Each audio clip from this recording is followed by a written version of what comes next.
Вот такое лето в Питере. Стояла жара 31 градус, а теперь ливнюка.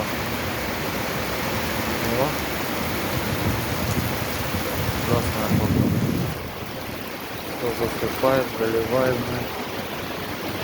Вот я спрятался вот здесь.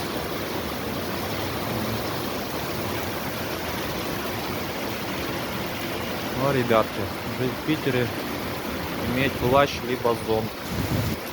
Без этого никак.